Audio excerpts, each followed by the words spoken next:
Going on, everybody? Welcome back to a new and exciting episode of the Viall Files. I'm your host, Nick, joined by Allie and Amanda, and we have a star-studded episode lineup today. Achieng Agutu is with us. Me, the queen, the one and only baby. She was able to make it. I was. And Hayley Hasselhoff, we're coming with you, double teaming it today. Hello. How are you guys? How are you both doing?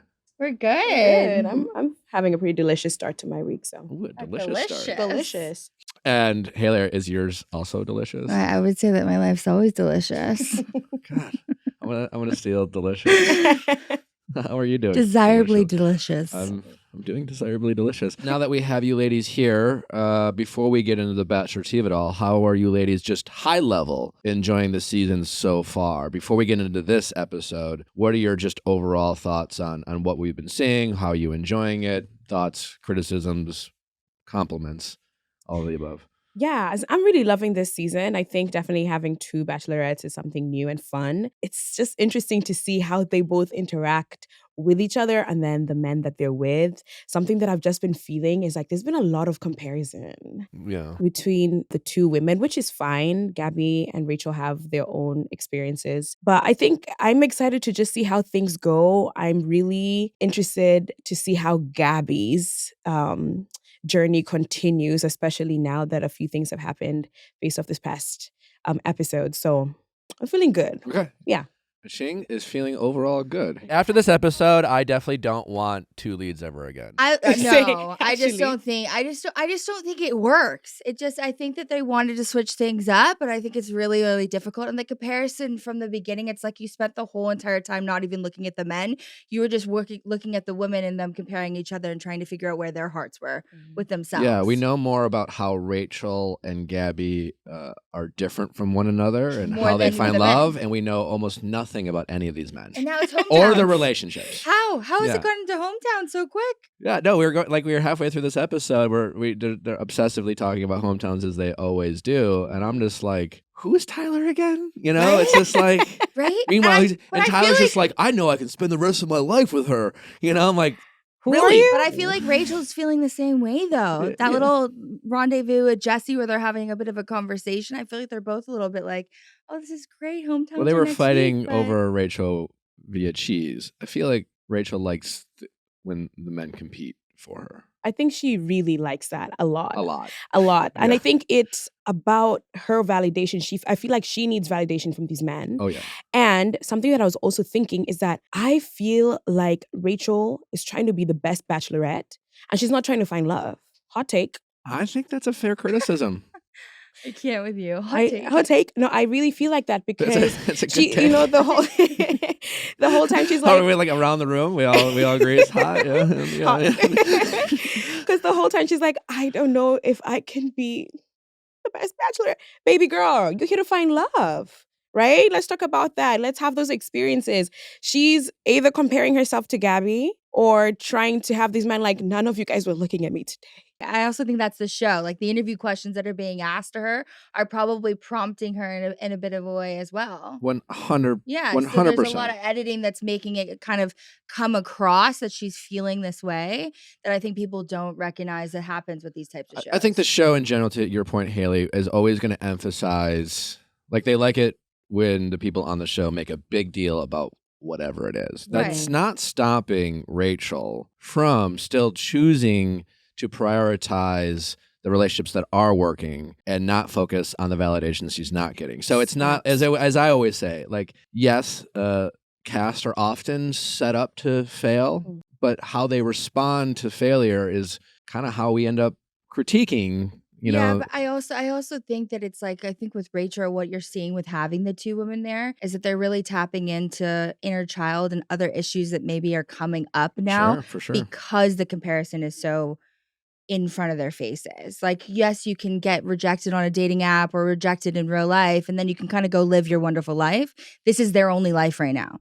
So I think when they go back into it, it really brings up triggers for them that are starting to kind of go, oh, wow, this is something maybe I needed to identify later on when I got into the relationship, but I'm having to really identify it now with everyone watching. I guess the big question for Rachel then is, will she use this experience to identify, you know, some of those maybe past traumas or whatever it is. Will she use this, what is a very intense and in its own right traumatic experience, to go back and reflect? A lot of people who go this experience don't reflect very much on their time, and some do. So that's just the big question. But this environment that they all choose to be a part of, they have a pretty good idea. And so, yes, it's how they're not always set up for success, but how they handle the disappointment, I think, plays a huge role. Before we're already getting in the meat of the episode. You can tell we're excited to talk about it. Let's get into whatever tea we have, Allie. Great. Bachelor Nation tea to break down Jarring. before we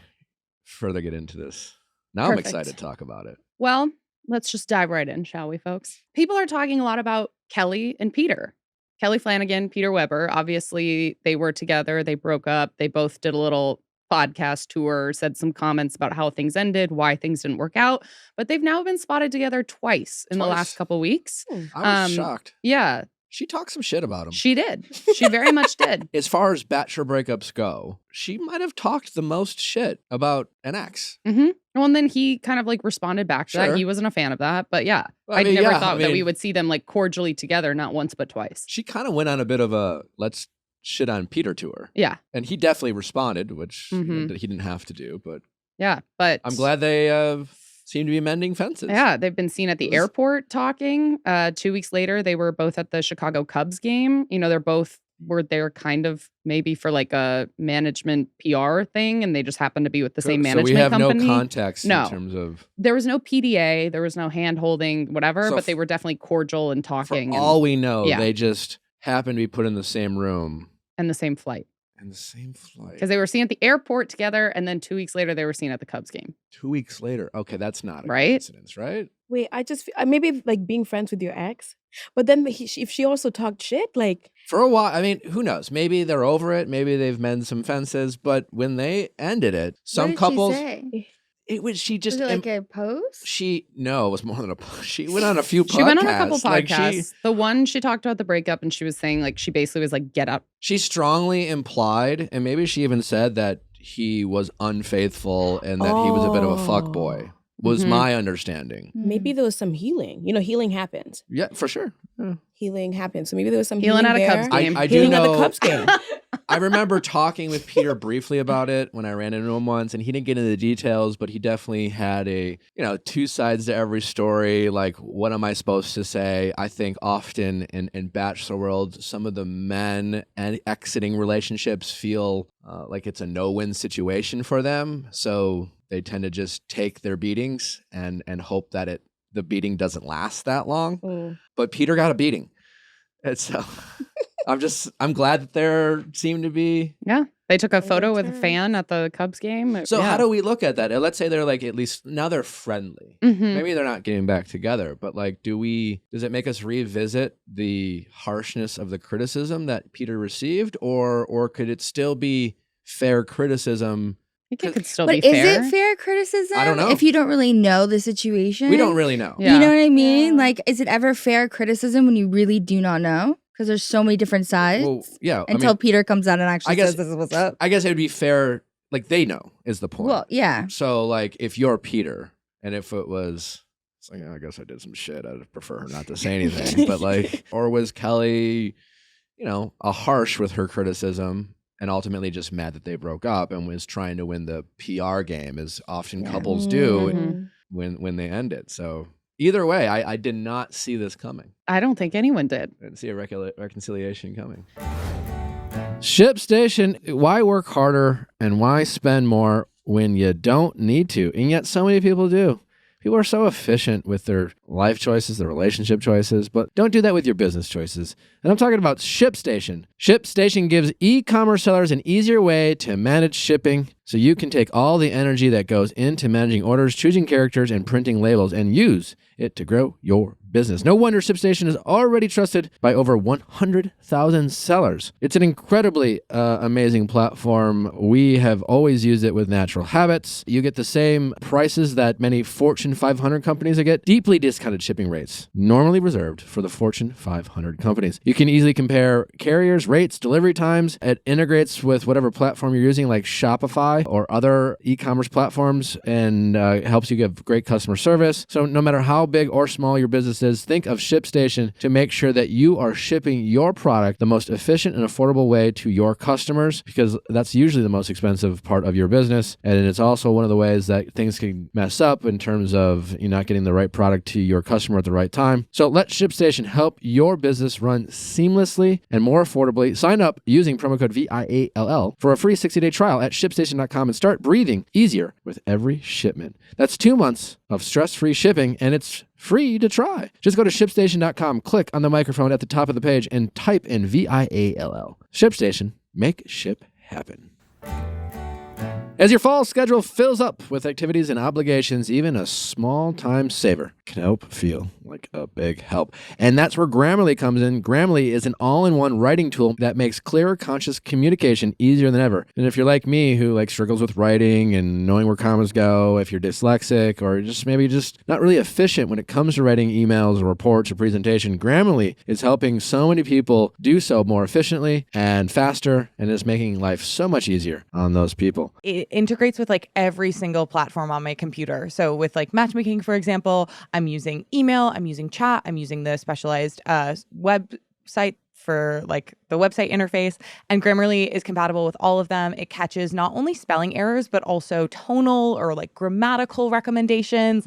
We love an Oxford comma. Grammarly always reminds me for that. And it just I feel so much better knowing that I'm definitely sounding professional and typo-free in all the messages I send. It can be easier to make mistakes on important emails and documents when you're busy. The free version of Grammarly offers comprehensive spelling, grammar, and punctuation suggestions, instantly proofreading and providing suggestions so your writing always comes across as professional and mistake-free, which I think is many of us could use in our lives. Let's be honest. There's a lot of smart people that sound dumb, well, I'm one of them, by sending emails that haven't been properly proofread. And let Grammarly do that for you. Get more time in your day with confidence in your work with Grammarly. Grammarly Premium's clarity-focused sentence rewrites keeps your writing clear and to the point, so that you get through your work emails quicker and back to the important projects. Go to Grammarly.com/VIALL to sign up for a free account. And when you're ready to upgrade to Grammarly Premium, get 20% off for being my listener. That's 20% off at GRAMMARLY.com/VIALL.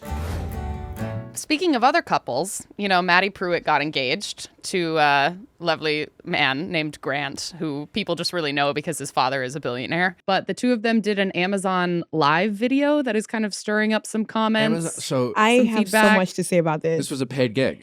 Oh, well, take it away. What's her man's name again? Grant. Oh. You came with receipts. Grant who? Grant Sure. Trout. No?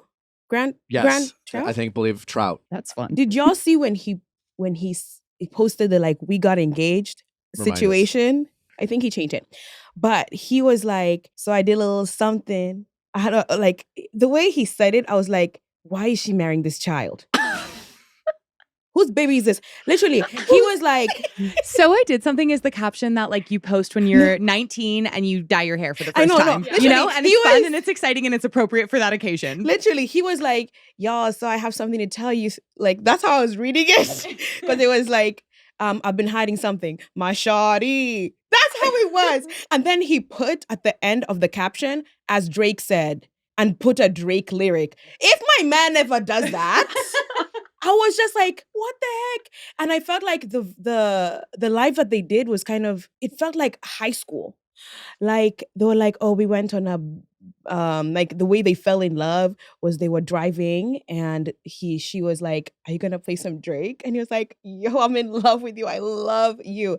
It just felt very childish. But in addition to that, they then pulled over and prayed for Drake. Huh? Yes. They're very religious. That was part of the story. So background on them, Yeah. they're both very outspoken about their religious beliefs. They are part of, is it purity culture? Is that what we call it? Where they sign some sort of contract with mom and dad and God and say that they're not, I think literally, or the church. No, they said that because he was they've been together not that long. 9 months. And 9 months. Mhm. And so literally in the live, they were like, we're saving ourselves till marriage, which that's fine. But then they were like, yo, because of that, we were like, let's wrap this up. Let's get married. Is that what's happening? Yes. Hmm. Yeah. I mean, it's not for everyone, but it is for them. Yeah. I mean, they have a very, youthful approach on love. But I think Yeah. that's kind of how I think it is for that community. Maddie revealed that Grant won her over because of his quote swag when he picked her up in his car and played a song by Drake.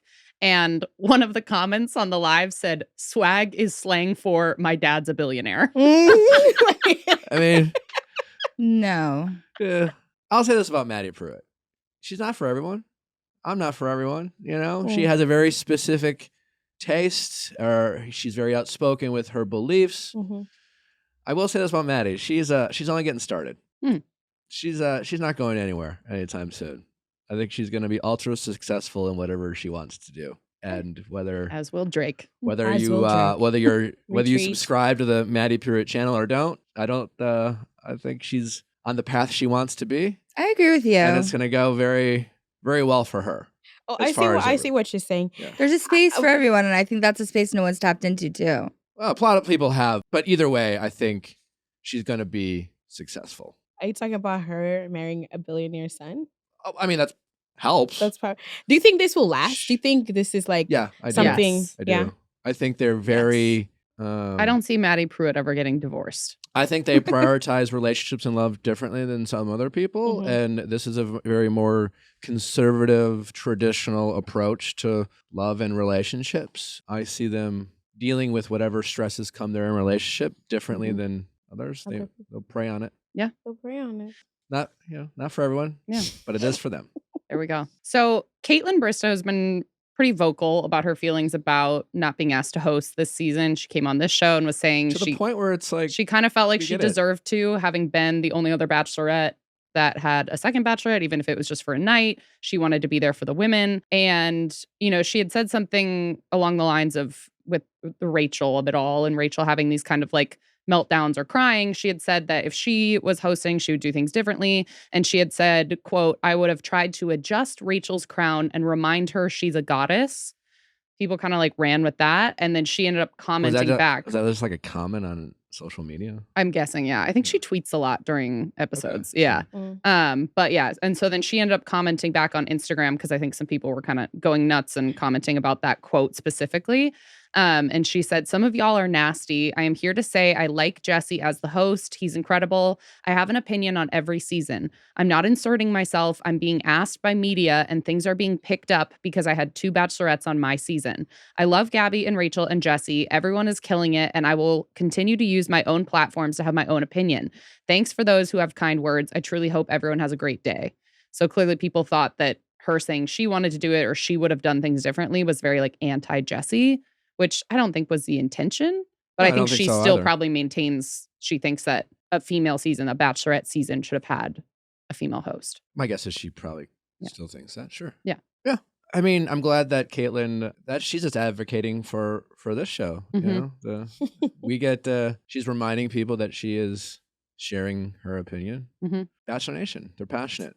They are. It's I think often people in this world, people like myself or alumni who go on and get this opportunity, we sometimes forget I was having this conversation with a friend this weekend. It's I don't know how you guys like to view being in the public light or how you guys keep yourselves grounded or humble yourselves or all those things, but we all have different tips and tricks. But for me, like it's your critics who really keep you around. You know? They drive the passion. They drive the intensity of the conversations. And while annoying sometimes and frustrating, they kind of keep the lights on, so to speak, because, you know, your fans will respond to your critics and especially in Bachelor world. It's like we all enter this kind of bubble and we get all this access and attention, and a lot of privilege is afforded to us through just going on a silly show and getting a platform and getting these opportunities. And then we get mad when we say things, and because people don't like that we say it, and they respond with passion. But like, if it weren't for that passion, we wouldn't have 5 people in a room talking about a show and breaking it down. And it's that passion that makes this thing going. And I just remind myself of that when I sometimes get feedback that is critical of the opinions that we share, because without the passion, what would you have? I don't know. Ain't it true? Well, speaking of commenting on the Rachel of it all, Ivan has had some comments as well. Feels like everyone's really weighing in on the Rachel of it all this season. Wasn't this on a podcast? Yeah, it was on his podcast, He's trying to make his own thing. I was like, Helen's back. Yeah, but he was saying his opinions on Rachel, what he would have done if he was on this season. And he said, Rachel is a roller coaster, ups and downs, ups and downs, ups and downs. These guys, they have to be like when Jesse comes up to them and is like, hey, the group date is canceled because some stuff happened and Rachel wants to cancel. In my mind, I'm like, all right, this is 1, 2, 3, 4 too many times on me. I would have pulled a Logan and switched the teams when she pulled that. Okay, well. Oh my God. Some very strong thoughts of Ivan. That's what you say, the passionate critic. Yeah. Well, do you ladies have any response to Ivan? He's an engineer. He's a kind of different type of concept. He's like cerebral and has more introverted characteristics. He was on Paradise. He's very strong with his opinion. He's very confident in himself. He'll say things like this. Yeah. I didn't think that on Tayshia's season, though. Yeah, I guess so. Yeah, we saw more in Paradise. Yeah. On Paradise, he was kind of crazy. Do we have any thoughts on his comments? If you're out here to find love, you have to buckle up for all those experiences, the highs, the lows. Like, if she wasn't feeling like I can't be here because of something that's happening in her life or whatever during that day, then yeah, you're here to find love. You're here for Rachel. Like, so I think that comment, like where you'll just pull the plug and just go elsewhere, like finding something else, that kind of felt a little sleazy to me. And I feel like, yeah, Logan did that. And then, I feel like karma got him. That's how I feel. But COVID karma got him. COVID karma got him. But I feel like, yeah, if you're on this show to not find love, like it just... Didn't he refer to her as red flags? Who? Ivan. Rachel. No. Wait, red flags form like her not going to dates? I think this basically, the ups and downs that he was quoted by saying. Yeah, he did call her a red flag. Okay. He called her a red flag. Or no, he calls her ups and downs a red flag. Flags. Okay. Oh my Lord, you do not put ups and downs in the description of a woman. You didn't like that? You do not put ups and downs in the description of a woman. I don't like that. You just don't do it. Okay. Mm-hmm. Well, I think it's very, at the end of the day, he's there to stir, right? So that's what he's wanting to do. He's wanting to basically put his opinion out there and get other people's opinions back. Yeah, he's hosting a podcast. We don't do it every episode, but what are your thoughts? The goals of this, like this show, we remind our audience regularly that we haven't met these people we're about to talk to. I haven't met them. You haven't met them. We are critiquing a behavior on an edited television show. Again, that passion I spoke of, it's just like that's kind of part of the game. I have a couple thoughts. One, as far as the red flag comment, it's definitely harsh, but I do know that almost every episode this season, we have no problem talking about using the word red flags when we talk about the men's behavior. Is that just a one-sided word we're now? Like, I'm just wondering.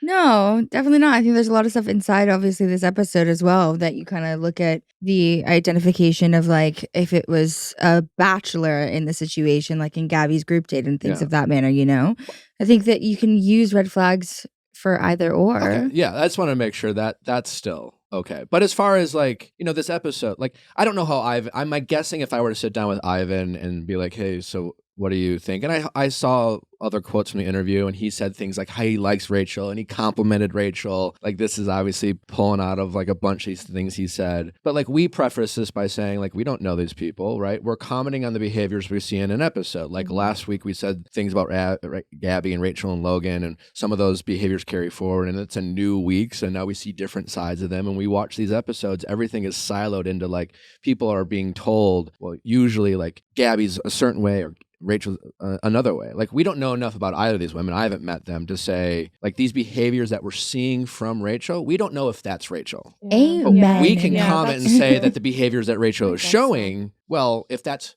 those are red flag behaviors. I think it's beautiful that you're having this conversation about this right now on your podcast. I just want to put that out there. Wonderful. Great. I love that you love it. So yeah, I think we always try to remind our audience of that. Our audience, even though we're saying that now, I promise you, when we later on some feedback, we'll be like, well, that was a kind of a red flag. And I'm like, fuck you, Rachel's a queen, like it'll be.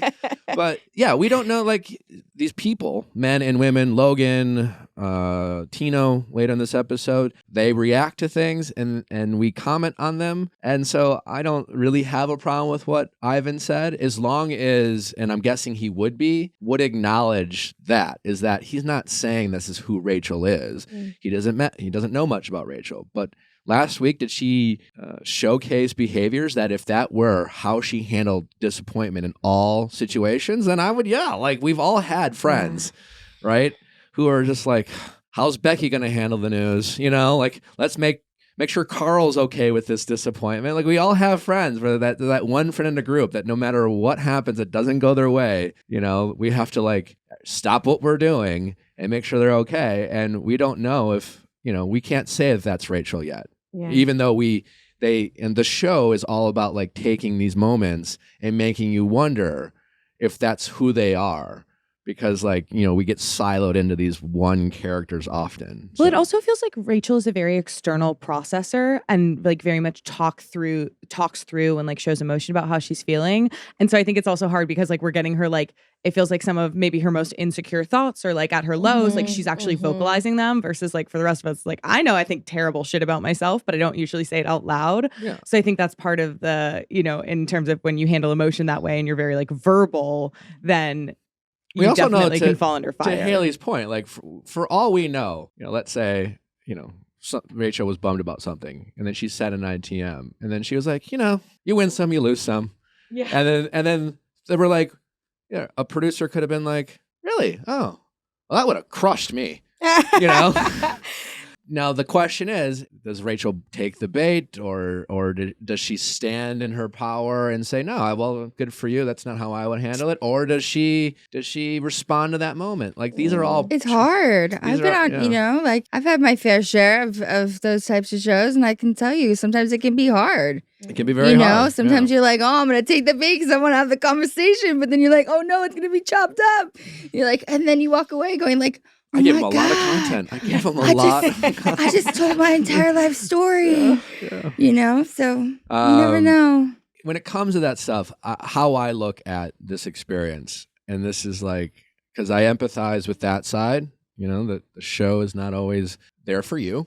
There's 30 other people. If you go in with kind of main character syndrome, you're setting yourself up for disappointment. But I also look at it, it's just like, as I sometimes tell my peers, I think it's arrogant to go on this show specifically and be willing to take all the rewards and the followers and the attention and the access that comes with it and the potential like easy earnings and opportunities and refuse to accept that every once in a while people on podcasts or whatever are going to critique your behavior. And some of the people in Bachelor Nation do have that kind of like, I can't believe you said anything. It's just like, I mean, come on. You're going to be fine. But I think that's in any industry, no matter what. Like, you're always going to have people that are going to say stuff. And like, that's a small piece of like the big sliver that we get to do our jobs every day. Yeah. It's just how, to your point, it's just so, how do people handle the criticism? Some people in Bachelor Nation are better than others. Some people, they will get fixated on their criticism. It'll define them. Mm-hmm. Do you feel like it's ever defined you? I'm sure I've had moments, but I've worked really hard on it not. I mean, I don't look for things. I avoid things. I try to have conversations with myself. How do I internalize criticism? Right. I mean, I'm a human being, so like, everyone has their moments, but I try to see the pros and the cons. I try to look at the benefits as much as I do the negatives, especially if I'm feeling things are unfair or I don't like this situation. I try to remind myself of, but would you also have X, Y, and Z? I don't think anything's free in this world. So whether it's a good thing or a bad thing happening, I try to look at either what I've gained or what it's costed me. And usually that helps me level up my perspective.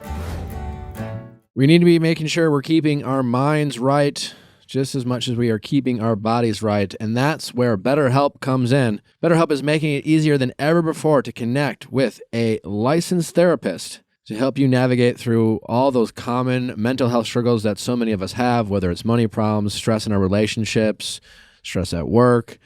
Maybe it's just like mental fatigue, whatever the reason is. Talking with a therapist has really helped me, has helped so many of us. And if you're someone who's thought about it and just haven't taken that leap, I urge you to give BetterHelp a chance. Best part is you can do it right from your phone, your tablet, your computer. It's super convenient. You can literally be talking to a therapist in less than 48 hours. They'll match you with a therapist that they think is right for you. And if you don't like it, if you want to switch therapists, you can keep switching every time until you find a match that you connect with, because it really is about finding the right therapist that you can feel comfortable to open up with and share and get feedback that you find to be helpful. BetterHelp is online therapy that offers video, phone, and even live chat only therapy sessions, so you don't have to see anyone on camera if you don't want to. It's much more affordable than in-person therapy. And you can be matched with a therapist, like I said, in under 48 hours. Our listeners get 10% off their first month at BetterHelp.com/VIALLFILES. That's BetterHelp.com/ViallFiles.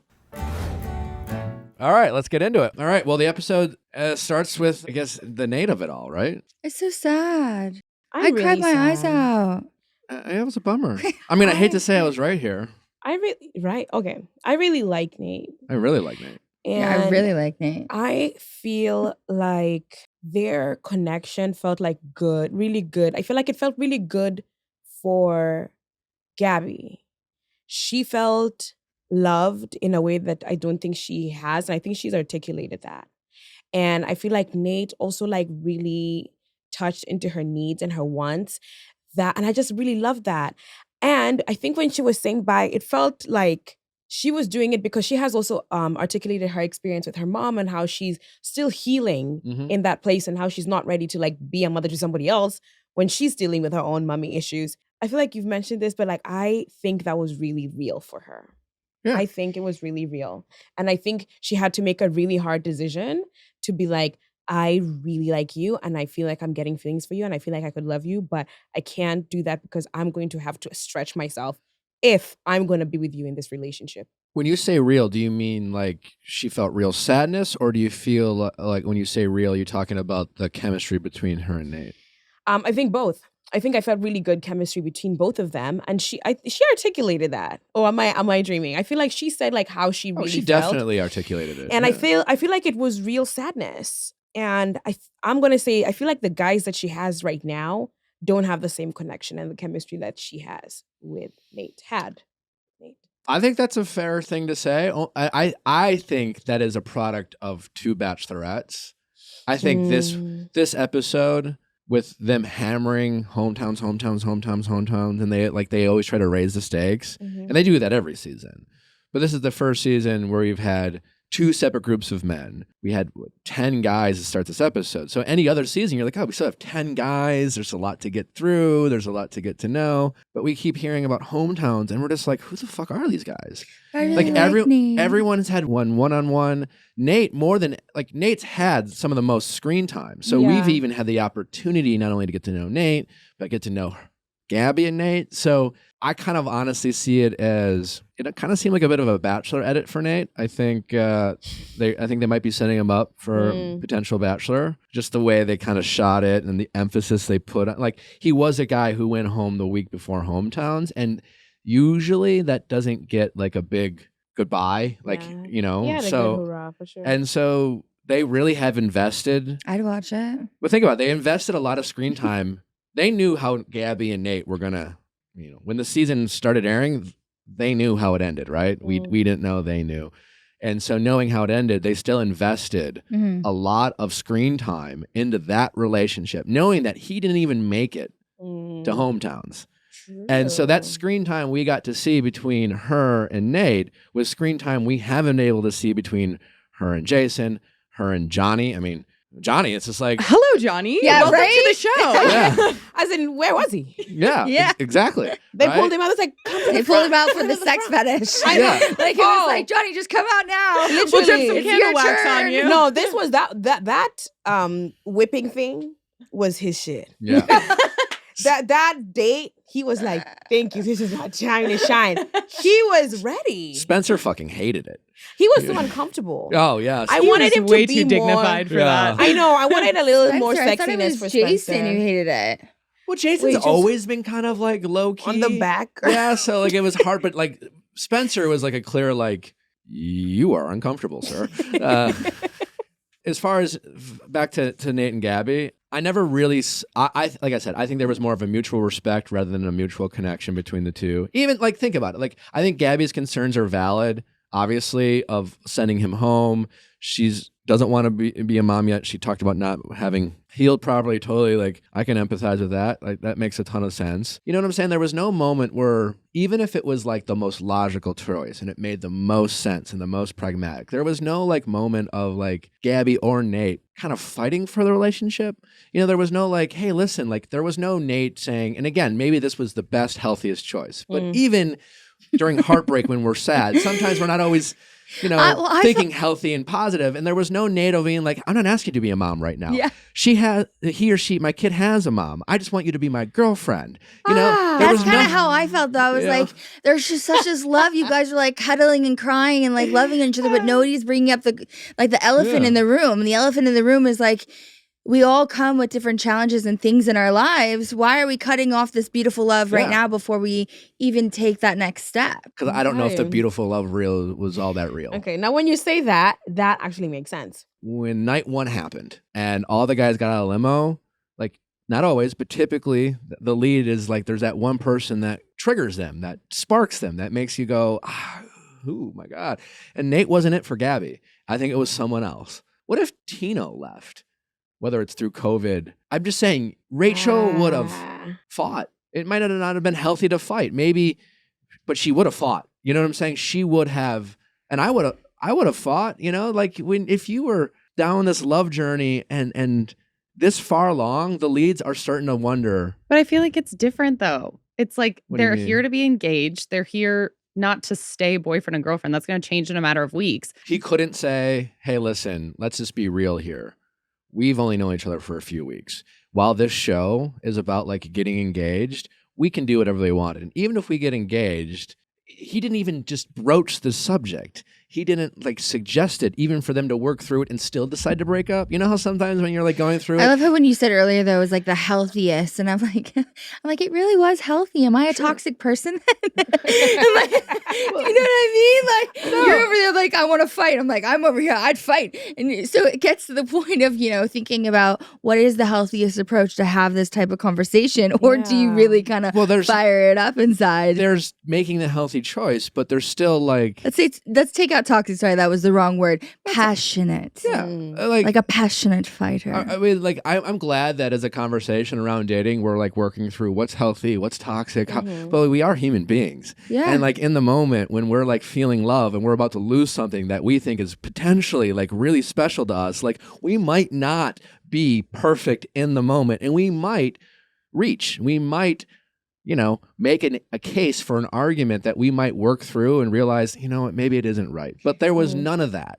It's also respectful that he's respecting her choice, you know? Totally. Like she seemed like she was already emotional from the start of the day. Like she knew going into that this is what was the decision that she was going to make. I just think it's easier to be respectful when you don't care as much as it seems like you do. But I think you can't build a relationship like on a landmine. In terms of like, if there is something that you know will be a source of like difficulty or challenge or struggle or that you don't feel prepared for, like how are you psychologically supposed to continue to fall in love with someone when you know deep down it would eventually get to the point where like you would be in a position where like you want to be a mom and you don't feel ready for that. Like I think totally they were agree with you.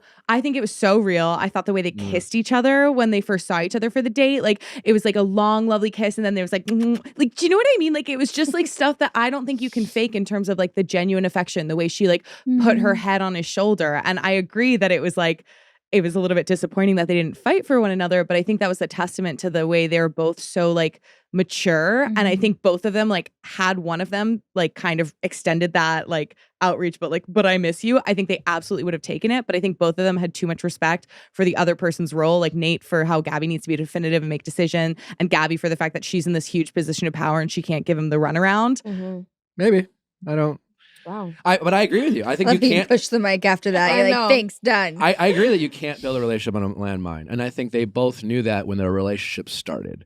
And what I'm saying is, in the back of at least Gabi's mind, she always knew Nate had a kid.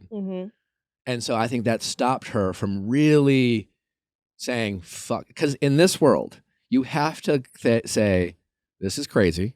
I know it's crazy, but fuck it. I want to do it. I'm just going to do it. Yeah. And all the things that like in the real world that make you go, I don't know, this is a little nuts. Like you choose to look the other way. And I think Gabi never chose to look the other way with Nate, and from the beginning. And I think that has stopped her from really feeling like this passion we're seeing between Rachel and Tino. Again, I'm not saying one's right or wrong. I'm not criticizing the relationship. I'm just saying I didn't see it. And now I'm realizing after watching the breakup, it's all that much more clear to me why I didn't see the passion. I think we saw them a lot. I think and it was amped up. And I think part of that is probably because they're probably thinking about Nate as the next Bachelor is my guess. And I guess we'll find out. I love Nate. I hope he's in it. Prediction. I think the next Bachelor will be a dad. Okay. Wow. Because they were really wanting Michael before. And what if Michael goes back on Paradise and has a moment? Yeah. Or if he just didn't want to do it. That too. I'm just saying your next Bachelor is going to be a dad. Which I think is fantastic. I love it. I hope it happens for sure. Rachel's one-on-one with Zach. We did have the L-bomb dropped. I really like Zach. I think he's very wholesome. Sweet. He's very sweet. But the thing is, I don't think that Rachel likes that. I think she feels like this man is so solid. I feel like he's solid. He's ready to settle. He's ready to be a husband right now. I totally agree with you. I think what Rachel, I'm going to say something. You tell me if you agree. Okay, tell me. I think what Rachel likes about Zach, and not loves, but really likes, is how much Zach likes Rachel. Yes. Retweet. I feel that is what their relationship is built on. Yes. And I think she wants a little bit more. She wants that that validation. Like, I see you, I love you, I want to be with you, I want you to meet my family will be obsessed with you. She wants that, but I feel like she wants a little bit more risk, which Zach doesn't have. Zach is safe. He's really endearing. Like everything is exciting, Zach. Yes. Everything. He's just like, oh my God. The tulips. Unbelievable. The tulips. This is so, and it's really endearing. Tulips Garden for Love. And it's not a criticism. I'm the opposite. I'm more like, cool. Love that. Tulips. Great. Nice. And inside I'm thinking, oh, that's pretty cool. But outwardly, I'm not as expressive. But Zach has a gift for showing his appreciation of anything. Yeah, literally. I think Zach's super into her. I think their whole relationship is based off of Zach's obsession with Rachel. And I think when Rachel ends up with Tino, that's what I was thinking too. That in some ways, Tino and Rachel owe Zach a big thank you. Because if it weren't for Rachel has clearly shown several moments of being disappointed, and at least the perception of how it's been edited is that she can't pick the pieces back up. But every time she runs into a Zach who's just like, you're the fucking best. And she's feeling a little down because Logan, who she didn't really like, doesn't like her, and she's worried about that.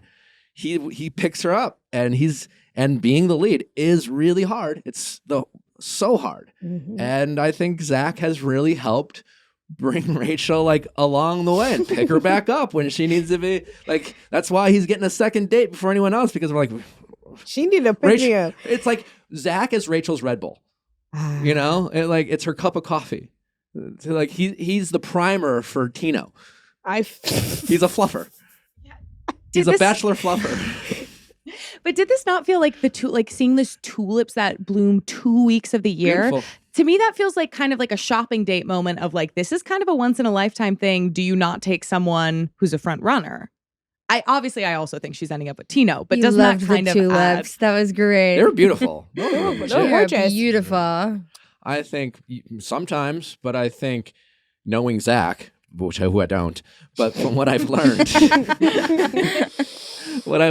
that if I'm a producer, I'm going to be like, this guy's going to lose his fucking mind over 2-week tulips, and he's going to think it's real special, and he's going to think that Rachel chose him for this 2-week special date, and he's going to be even more in love. So when Rachel breaks up with him at the altar, when he's picking out a ring, he's going to be fucking destroyed, and that's going to be great TV. That's what I think.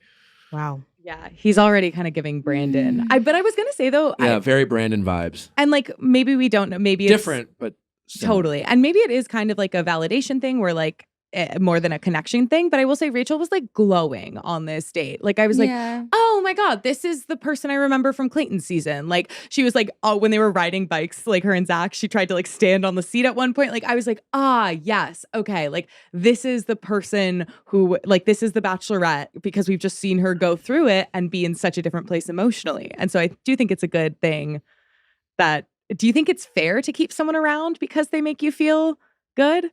No, Well, I don't think Rachel is Machiavellian kind of, like she's in it. She's going through it. She can't get sent. I think she cares about him. And I don't think she's thinking she's using him, or I don't think she's thinking what I just said and that Achieng agreed to. I think she just thinks he's a nice guy, and she can't pick everyone, But you think she kind of knows at this point? Probably. Yes. I'd be shocked. That's what I think. Yeah. I would say she 100% I think knows. she knew when Tino got out of the limo. You mean out of the forklift? Whatever. Listen, like it's an impossible world to navigate. And as much as like you want to like use this opportunity to challenge yourself and get outside your comfort zone and meet new people, you still have 8 or 9 weeks to get to know someone that you want to propose to. And now they spend even less time because they have 2 bachelorettes. And while you don't, like looks certainly aren't everything, but you can tangibly see the looks. You can see the connection, and that at least you can trust. How do you know if anything that you're seeing from anyone is who they actually are? So it's like, I don't criticize leads who like, it's hard to get away from your initial burning attraction to someone and say, no, I'm going to, let's say, pick Zach, who seems really nice, seems really enthusiastic, but like, what do you really know? Can we just talk about, though, Zach talking at dinner about sort of his struggles and stuff? I think that's really interesting. I mean, I know that obviously Bachelor, from the point of views that I've watched, right? Let's say that other watched, not learned. But is the sense of, they want to pick up on your vulnerability and being able to showcase that so that the audience then gets to know you in a deeper way. But it's very interesting that they chose to tap into him saying that he was 85 pounds heavier before, and that obviously tapped into his mental well-being and his struggles and kind of brought into the therapy aspect, which I think allowed for Rachel and everybody to see like that storyline that she's going through already. And then to say that, she's done therapy after Clayton's season, it like opened up a whole new can of something. Yeah, I love that. I mean, now we have therapy being discussed in both relationships. I mean, like Gabi's relationships and Rachel's. It's interesting because it's like this wasn't his first one-on-one. And I feel like, I mean, obviously we're all in the same boat. Like we feel like she picks Tino at the end, but like that's a good sign where it's not just like, okay, we had our first one-on-one where everything was put out on the table. Like I feel like that's a good sign for Rachel to be like, oh wow, like I have so much more to get to know about you. You're so much deeper than I thought. Like we can have just as meaningful conversations on multiple one-on-ones. It's not just like, well, there's my sad story. Other than that, I'm just a piece of paper. That's the thing. It's literally his second date. Yeah. They're going to hometowns and he's just said that I've only had 2 relationships. Like that he's just talking to her about that. And you think that in perspective, you're like, wait, what? Like this hasn't been a conversation that's been had yet. You're right. Like, she sat down before hometowns with a guy with 0 insight in his dating history. I completely agree. Well, I guess it's just nuts. more of like you want to know everything. I don't know. Like I'm just a curious bee. So like when I'm like dating somebody, I want to know everything about them because I'm so interested and I love who they are and what makes them them, So it's kind of that thing of like, I would ask in the sense of understanding them to a deeper level, but that's crazy, no? Yeah, no, it's totally. You think crazy. of like you're going into hometowns. He's like, oh, so I've had 2 relationships. You're like, wait, what? This is only just being discussed? Yeah, she had no idea whether it was 5, 2, 0. She had no idea. Oh gosh. So Zach, he's gonna be heartbroken. He's gonna be heartbroken. I have a question. Do they do so many hot tubs so that way it's not obvious if someone has an erection? Because I was kind of, I'm sorry, I know that's a real non sequitur, but I was kind of thinking about it. I was like, yes, the Bachelor classic hot tub somewhere you didn't think there'd ever be a hot tub. But I was like, oh, maybe it's kind of good on this show where like you're trying to develop like physical intimacy. Not that on your second date, someone having an erection is necessarily physical intimacy, but like, do you know what I mean? I was like, it kind of makes sense that it's underwater where they can like maybe even just like touch each other's legs without it being on camera. Honestly, now that I'm thinking about it, there is logic to that thought process. I mean, because my first reaction was it was just like a trope that they just now do for fun because it's like fun to put a hot tub out in the middle of nowhere and everyone's just like rolls their eyes. But also you're right. It allows for moments of like a more intimate physical connection while on camera. That allows ABC Disney to still air it. Yeah. And I don't know. That's all I'm saying. Watch people's hands when they're in the hot tubs, people. It's an interesting take. It has validity. Yeah. Should we get on to Gabi's group date? Gabi's group date. Let's do it. The whip. The sexy lady. Johnny shined. Johnny shined. Who walked in and was like, I don't know if I'm like excited or nervous. Or like, I don't know if I'm turned on or nervous. I think it was like Logan or someone. Logan's out with COVID. Logan, he was already out of COVID at that point? Was he? Yeah. He was at the date, I think. Yeah, he was at the group No, date. I have it that Gabi visited her men. Because his safe word was asbestos. Asbestos. Yeah. Wouldn't you think of a safe word? I'll think of a sexy safe word. Oh, I think of the opposite. What did you say? Tomatoes? I liked I'd Albuquerque. want something that would That was a good immediately one. turn us both off. What would it be? I want to hear everyone's safe word. I don't Right know. now. Like what do you baby talk? Hey! That would be like I feel like that would make it mom. I'd be like, all right, we're done. And we're done. And we're done. I was like, do you think the people who use password as their password Limp use safe Biscuit. word as their safe word? What'd you say? I said limp biscuit. Interesting. What were other safe words? Well, we had Albuquerque was one of them. Pumpkin. Pumpkin. And Jason's was cruise ship. Yeah. So Jason's not having fun. Shouldn't it just be like one word? If you have to like I get don't know. too much out, like yeah. if it's too long, like I don't know. Albuquerque's a mouthful. Yeah. You're like, well, I didn't hear you. I said Albuquerque. I think it was a cute day. I feel like Gabi looked like she was having a lot of fun. Yeah. Which I liked for her a lot. I And just she's love recovered I from love the when Nate exit. Yes. Moved Susie on. was like, So quick. She's fine. she's like, how many of you know how to treat a woman in the bedroom? And like no one moves. And Johnny's like, No, it's a tough question to ask men because you don't want to like come across as like vibrato or peacocking. So I thought Johnny gave the appropriate amount of like, I put some thought into it, but like I don't want to be cocky. I know, kind but of like, yeah. you know, Like, let you be the deciding I factor. definitely try. There was like a humility with his like With his, hand like, raise. I like It's it. good though. I think that's where Johnny shined in this episode. It's like the first time you actually recognize that they had actually a connection. What was the first question they bleeped out? If you know how to give a woman Head was Head. my question. That's Yeah. what I thought, right? and And I was a little surprised by the men's reaction. They seemed shy, uncomfortable. I thought one of the guys would have been like taking the opportunity to be like, I fucking love it. I know. And just like have America just I know. Because there's always one guy who thinks Right? he's an absolute hero. I and know. feels the Way. need to But- share. but like we live in a time where still like we hear in our like it's men are sometimes can be guilty of wanting to receive more than they're willing to give, and I feel like in a show often watched by women there would have been a guy who had been like, I'm just gonna go ahead and say take this yeah. crown. Like I don't know, it was like a layup. And I feel like, I don't know, they just all seem really uncomfortable, which maybe being recorded doing sexy things maybe is like kind of uncomfortable. But I feel like some of these questions, like the one like, you know, can you, I think it was like to one person. Was it to the whole group? I think it's a hookup. The You know, whole you group? know who would have said I fucking love it? Johnny. Who? Like Moynes yes. from Katie's season. Like, He's like, not only do I love it, I will paint it. Yeah.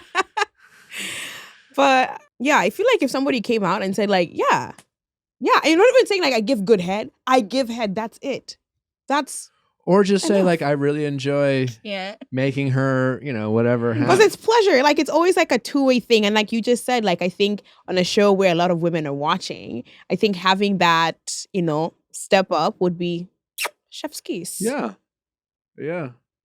I thought it was a miss by the men. Missed Yeah. opportunity.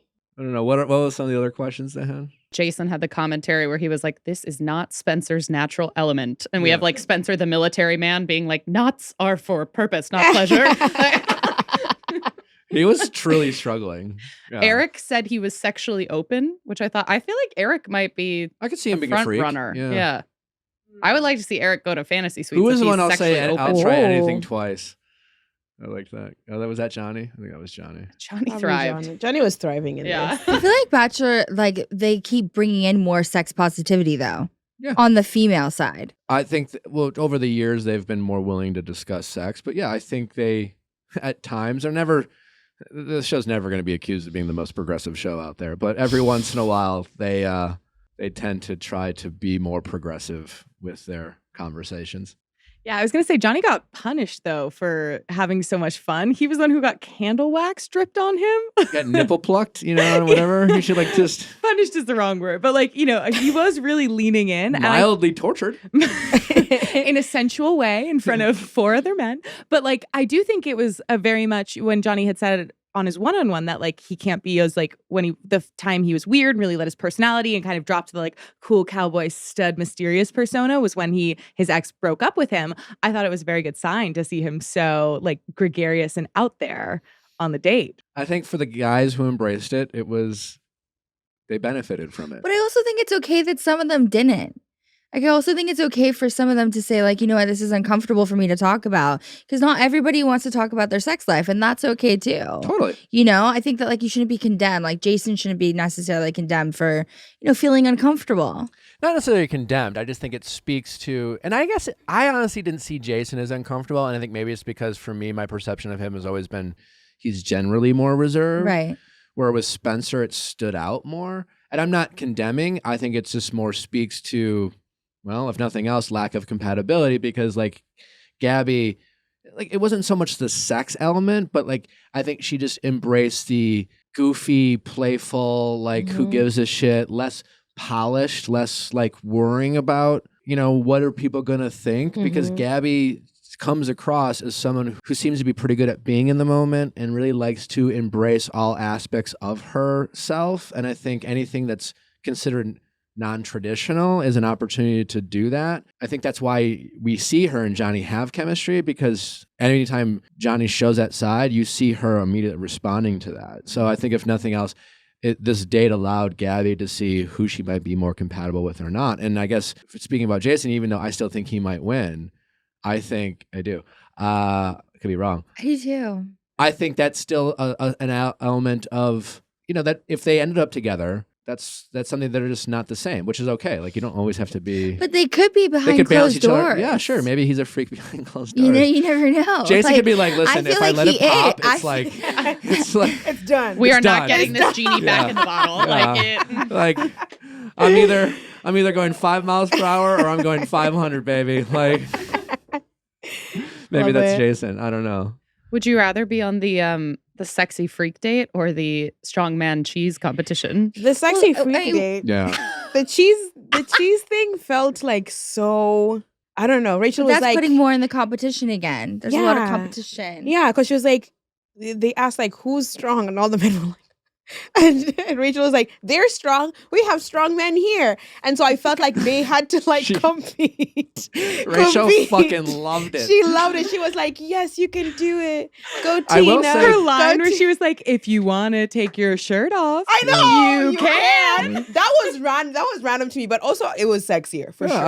I loved it. What's funny about both these dates, they couldn't have been more perfectly selected for both the leads. I feel like Rachel might have been a bit uncomfortable on Gabi's date, and I don't think Gabi would have been as into. I feel like Gabi would have been cheese. Yeah. I just love they did the first like- round with one wheel on each one, and the glee on Rachel's face as she was carrying over another wheel of cheese to add it to their So stack. these Like, guys she are was like, competing "Yes!" for me, For and me, I know. and every cheese she put on was love. If they can hold this, they can hold my love. my love. Yes. It was. I think you could see My her favorite literal was connection Ethan between just the being two.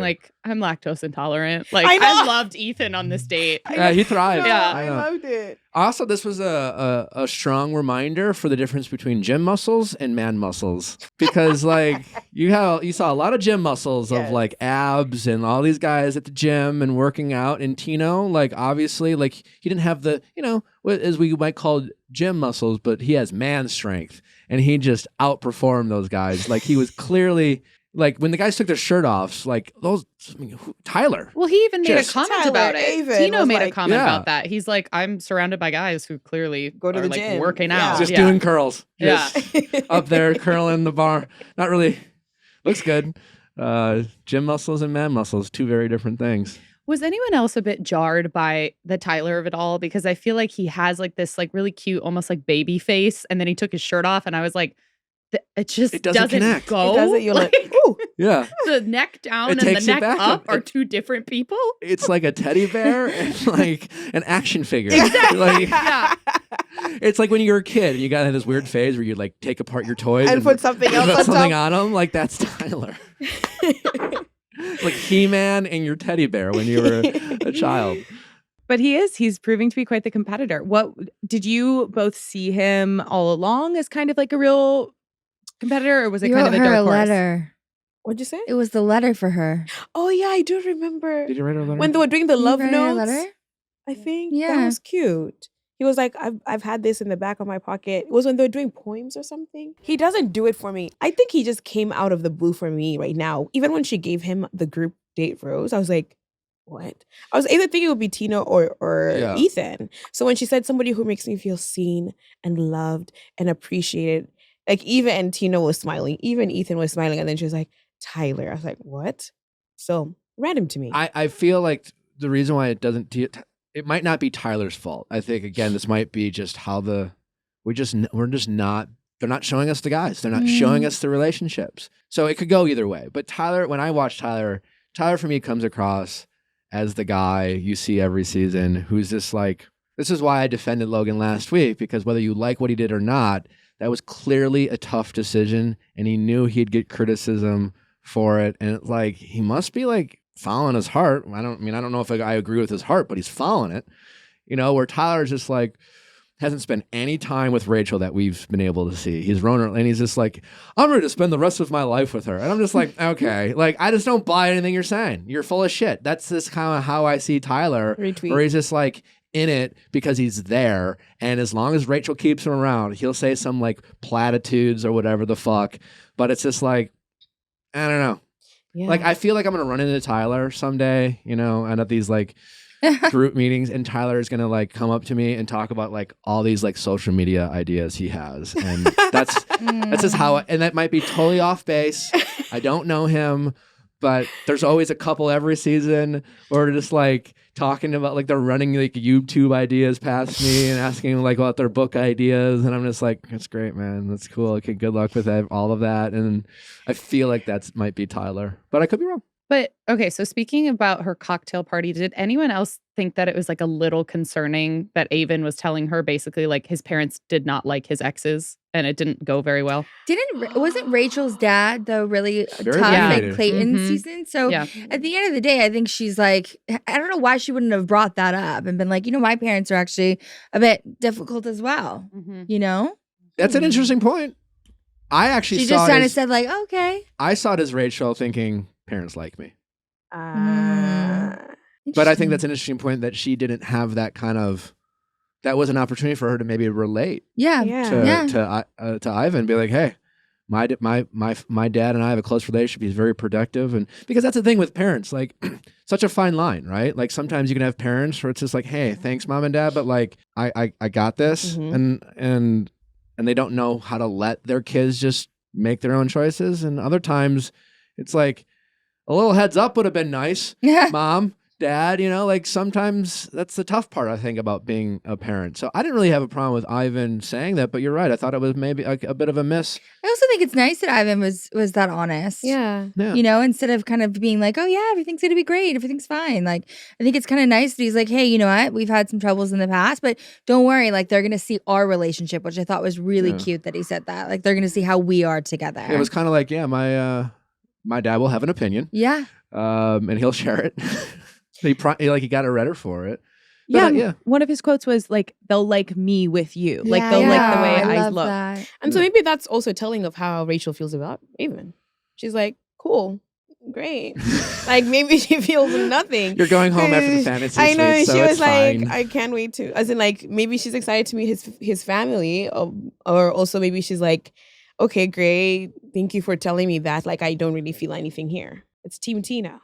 Yeah. Should we dive into Tino's reaction? Tino's moody. Tino's Yeah. he had to remove himself. I empathize with Tino. What do you ladies think? His reaction to Tyler getting the I think there's a validation lot rose. of emotions that Yeah. people have to take into account. Like if you really care about somebody and there's a lot going on, I think sometimes people are a little bit too chill. And they're like, oh, he got the date. Okay, cool, no worries. It's like if you really care, it's gonna stir some things up inside of you. 100%. And I think that's okay. I mean, I do think there was obviously one shot that was shown that he probably was talking to a producer and he didn't even know he probably was on camera when he had that little bit of an outburst. You know, and I think that that's just showcasing that he felt comfortable enough to go to the crew as well to be able to be like, this is what's going on. This is how I'm feeling. And it's harder probably for him to have that conversation with the guys because it's having the conversation around the same woman that they don't really want to have in the discussions. I mean, you know better than anybody else, probably myself. Do you guys discuss off camera about, or do you guys try and keep it as like I think level? Historically in the show, the men are a little bit more guarded.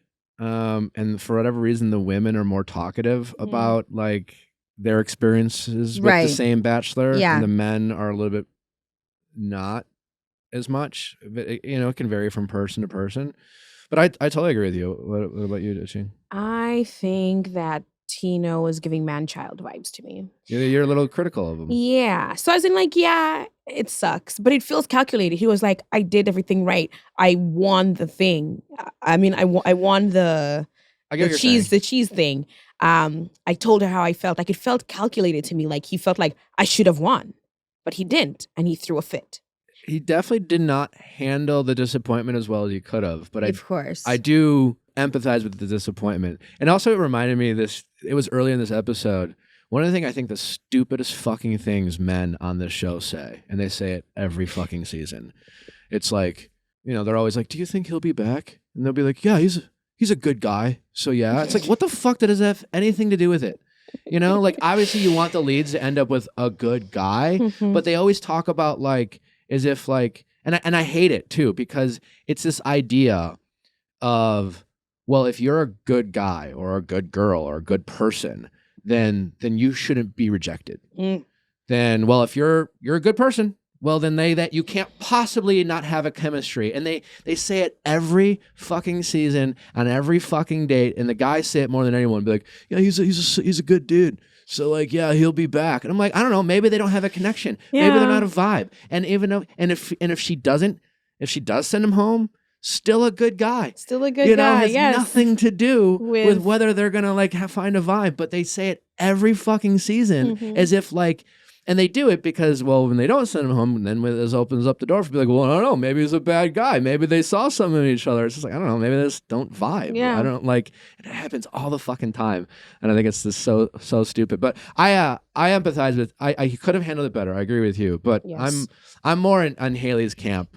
I mean, he could have handled it better for sure. But he's also a human being. From Yeah. Tino's standpoint, my guess is, here's my read on Tino, having been in this world and had fallen in love, is that there's always one and sometimes two guys who like look at the rest of their peers and they just have a decision. They decide for themselves, I'm going to pretend, I'm going to go along with you pretending to like the same girl I know I'm falling in love with. And like Tino's getting validation from Rachel that these other guys haven't. You've seen some of these guys acknowledge that, right? The way, like, these guys aren't idiots. They see the way she looks at him, at Tino, and meanwhile Tino's, and he said this, I mean, he is saying throughout this episode, he has essentially already told Rachel, I'm going to propose to you. Like, I've decided I'm going to do this crazy fucking thing, which is to get down on one knee and ask you to marry me. And he probably showed up like everyone else, being like, I'll get to travel, maybe get some Instagram follows, I'll meet a cute girl, we'll see, I don't know. And then he got surprised by the woman he met. Rachel, fell in love with her, and now he's starting to have these like actual thoughts of being like, oh, fuck, I actually might do this. No shit, I'm going to do it. And then all of a sudden, right at the exact moment when they know how to do it, and actually this happening to Tino in this episode guarantees me that he definitely wins, because around this time, they have to like pretend that like you should worry about the person you think they're for sure. Like they have to like get some stakes in the game around like a little drama on this, what otherwise is a perfectly great relationship.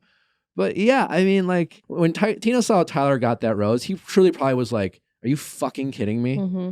Like truly, like he sees Rachel as his girlfriend, and that's the only way he can see Rachel, because otherwise it's insane to try to get engaged to someone he at this point doesn't actually literally see as his girlfriend. And the only way he's able to literally see as his girlfriend is by not acknowledging these other relationships. Mm-hmm. Like it's not how it happens for all these guys, because all these, like Tyler is just like, yeah, I'd spend the rest of my life with her, like because he knows he's not getting picked. He fucking knows. Otherwise, he's delusional. One of the two. I think also part of Tino's reaction is like Zach's gotten a second one-on-one, and Tino has kind of felt They're fucking snubbed. with him. The line that really changed the way I view like Tino's reaction was when after the date card came for the one-on-one, it was Zach. He went, "I'm gonna go pout in the gym," and to me that really made me like him, because I was like, if you're aware of your like kind of childish, shitty emotions and you just know how to like isolate yourself and let them pass, then like that's allowed. But he needs to feel. Yeah, these guys are allowed to feel something. Yeah. And But I also think it was a good point that you said, he's really laser focused that this is my girlfriend. And I think sometimes it's hard to actually see them as like boyfriend, girlfriend when they're having their little conversations, because you kind of just have this feel of they're just swinging around rather than it being like these intimate singular relationships. People always say, like, you know what you signed up for. Until you know what it's like to fall in love with someone in a world where you have to share that person with other people, you don't know what it's like. You'll never know how you're going to handle that. And most of the time you just think, well, I probably won't fall in love. But for every season, there's one or two people who are like, fuck, I really shit. And then I'm like, oh, I want to get engaged to this person. And then they're just validating Tyler. You're just like, the fuck? I don't. And like what Tino said is like, well, maybe, and he said at the end, he says like, this whole time I've been thinking that she's as into me as I'm into her, something to that effect. And he kind of said, well, I could be wrong. And you know how in like real life relationships, I think one of the scariest things in any relationship, because power dynamics often change. You know, sometimes you're feeling yourself, and like, even though you always sort of have equal power relationships, you're just like feeling really secure in my relationship, feeling real good. But every once in a while, something will happen. Something will change. And all of a sudden you're feeling like, do you love me anymore? You know, like you just, and that happens all the time. And that could be a real scary moment where all of a sudden you feel like real confident, like my person's obsessed with me, to like, I think you hate me. And I think, and those moments happen in Bachelor World all the time. And I think that's what's happened in Tino. He felt very secure, very powerful as compared to the guys. And all of a sudden Zach gets tulips and Tyler gets this other sense of validation. Meanwhile, like they made Tino say, we're just going to give you the last rose this week just to fuck with you. Just to see how we don't want you getting too cocky, you know? And that's the reaction you saw. But I agree with you, Amanda. Like he recognizes that he's having an emotional reaction and that he might just need to process. It's like when my favorite sports teams loses. I'm just like, just give me It's like, it's just moment. taking care of your mental well-being, right? Yeah. It's like knowing yourself and what's going to trigger you and knowing how to be able to take care of it. And then he, picked up the pieces, and Ethan had a little man chat with Tino, and Tino didn't try to defend it. He was just like, hey man, I had a moment and wasn't my best self, and this is hard. Whatevs.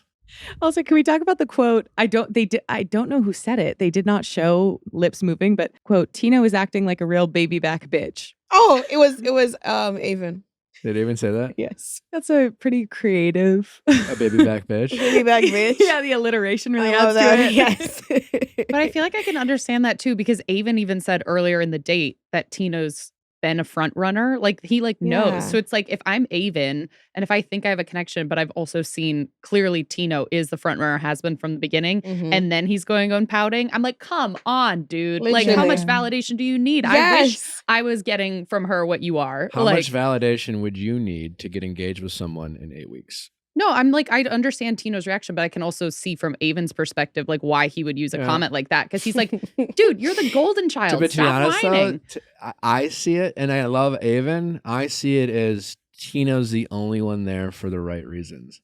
You think everybody else is not? I thought Ethan was. I don't think anyone really goes. Like, listen, I think nowadays when people show up, like the opportunities are the potential opportunities are so obvious that like I think it would be kind of insane for someone to be like, I'm signing up for love. Like I think it's nutty. I think he's showing up for an open mind. Killed a lot of women's hearts. It's like meeting friends. Sorry. No, I mean I believe it. I think when you show up, you can be surprised and caught off guard, and you can fall in love. Mm-hmm. But like even Avon, it's week before hometowns, and it's just like you shouldn't be cool. Like at this point, you should feel crazy. Yeah. You know, you should feel like you're losing your mind. You should feel like you're sharing your girlfriend. Normally, and that, for most people, is not something people are into. Week one, you're just like, I don't know her. I know these guys. It's cooler. It's easier to be like, hey guys, group date. It's fun. But now it's hard. It's the emotional intensity is shifting. And you see that with Tino and all these other guys being like equal opportunity. To me, it's just like that. Those aren't guys who actually believe deep down that they're going to be walking away from this experience as an engaged man. And Tino believes that. Avon doesn't.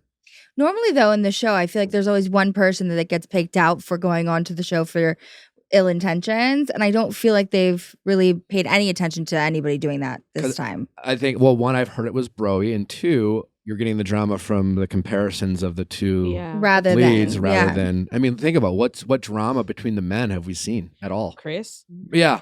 Chris. Week alpha male. Week 2. Yeah. Since Chris, nothing. Yeah, I feel like I kept waiting for Eric to like show himself as the villain. Leveled in. What is your take on Eric? I like Eric. And I like Jason.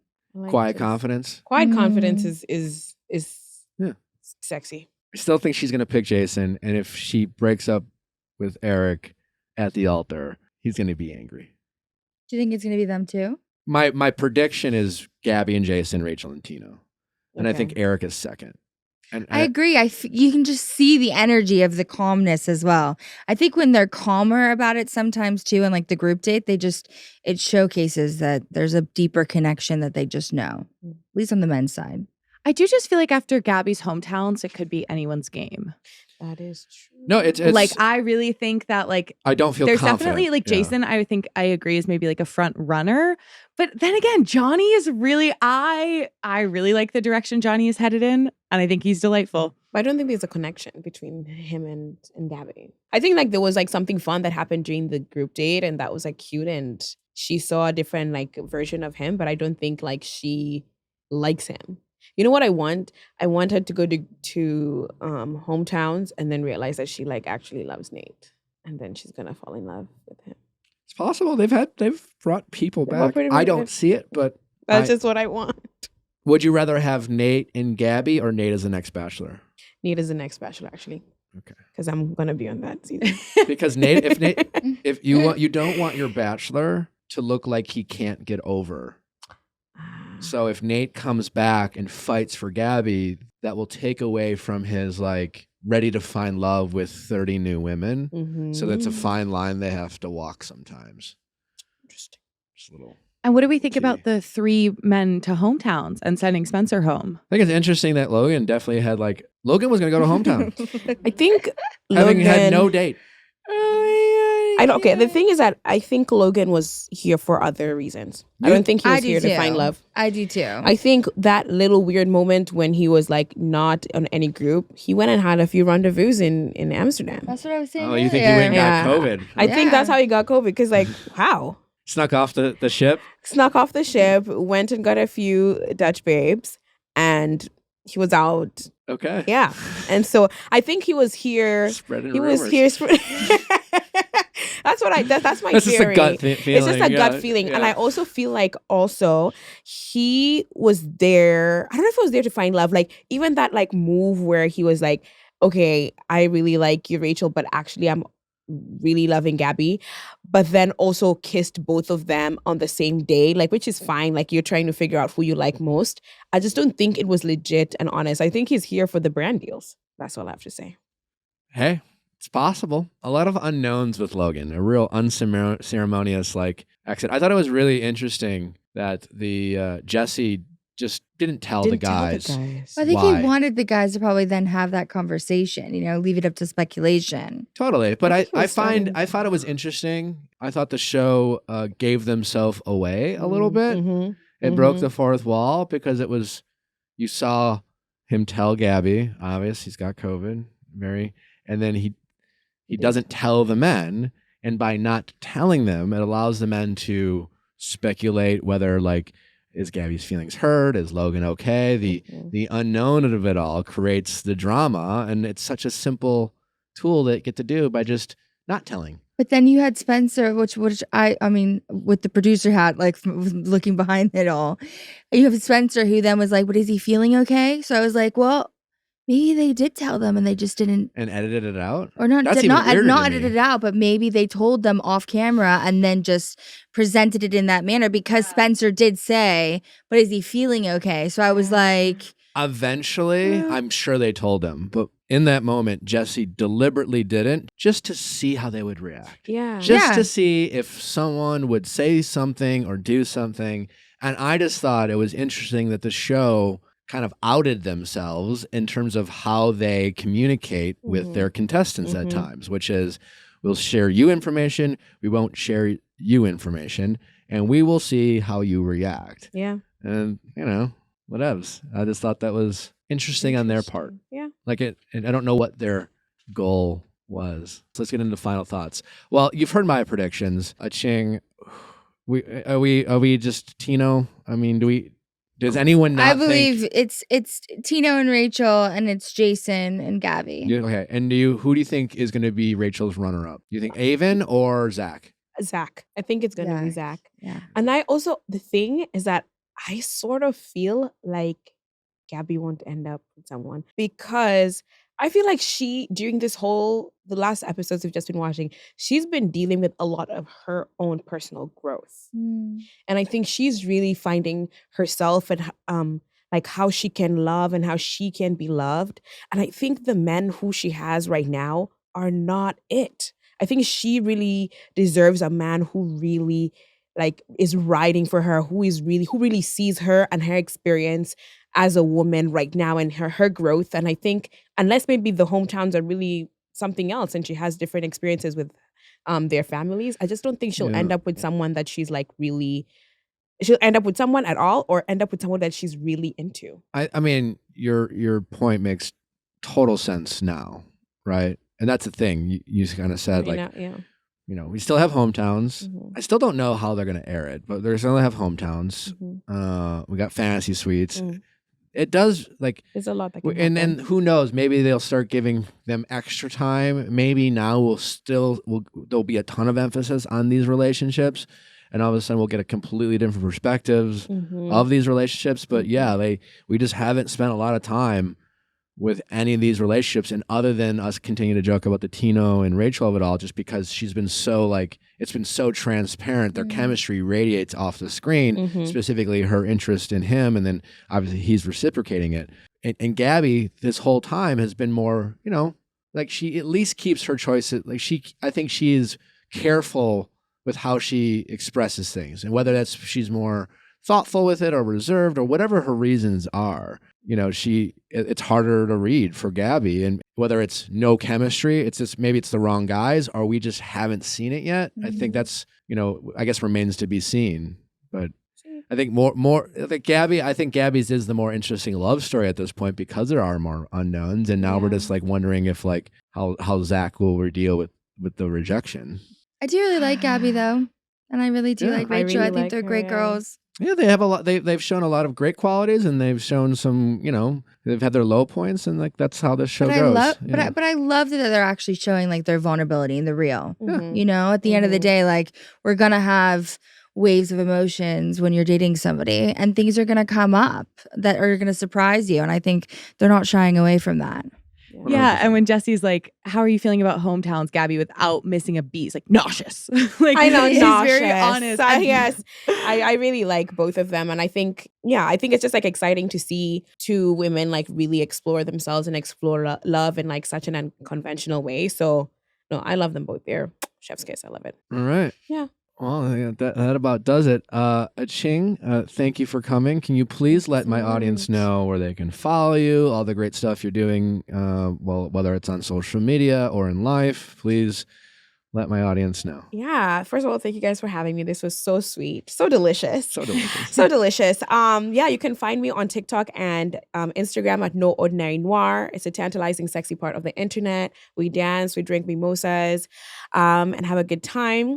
And fun things are happening. I'll be trailblazing at Fashion Week in September, so make sure to catch me there. Maybe I'll run into you. Yeah, maybe you'll run into me. And there's a few things. What else is happening? Just a few more like tangible experiences for my audience and anybody else who wants to just have fun with me. So keep an eye out on the socials for that. Hayley, thank you as well. Thank you. Can you please let the audience know where they can subscribe, follow, all that fun stuff, all the things you're working on? You can follow me at H. Hasselhoff, and you can also listen to my podcast, Redefine You with Hayley Hasselhoff, at all podcast platforms. We speak on mental health and ownership to self. Wonderful. Love it. Awesome. Well, be sure to check out Hayley's podcast. Follow them both. Lovely follows. Ladies, thank you so much for coming. It's been great. You'll have to come back if you want. We will. We enjoyed having both of you. Thanks for listening, guys. Don't forget to send your questions at AskNick@castme.com. Cats with a K for all your Ask Nick thoughts. Tomorrow, Cheryl Burke joins us. We'll talk a little bit about divorce, addiction. She's a recovering addict. She's recently getting out of divorce. She's been very open and about that. We'll also have texting office hours. What pop culture topics are we discussing tomorrow, Amanda? Oh boy, we got options. We have Lori Harvey's comments. I wanted to rehash a discussion about the green line test. Also, modern day conversation about what the bases mean now. We have the difference between envy and jealousy and why envy might actually be helpful, according to a study. And also Kaylee Cuoco's divorce and some of the comments she made about that. I'm excited to find out what those were. Tune in tomorrow. We'll see ya. Other than that, bye.